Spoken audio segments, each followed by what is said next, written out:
જય માતાજી, જય ખોડિયારમાં. મારે કંઈ જ બોલવું નથી, પણ મને લાગે છે કે લોકો મોઢામાં આંગળી નાખીને મને બોલાવશે. હાલમાં મારા પપ્પાનો એક વિડીયો વાયરલ કર્યો છે જેની અંદર મારા પપ્પા રડે છે અને કહે છે કે ભાઈ મારી દીકરીએ મારા સાથે વિશ્વાસઘાત કર્યો. તો શું તમને લોકોને ખબર છે કે જે દિવસે હું ઘરેથી નીકળી તે દિવસે હું ઘરે કહીને નીકળી હતી કે હું જાઉં છું.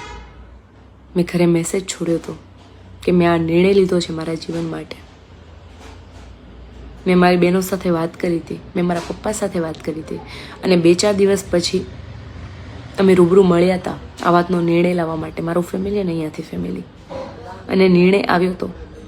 મારા પપ્પાએ રાજી ખુશીથી મારા માથે હાથ મૂકીને આશીર્વાદ આપ્યા હતા અને કીધું હતું કે ભાઈ તું ખુશ રહે, હું તને અપનાવીશ નહીં પણ ક્યારેય તારે આડે નહીં આવું.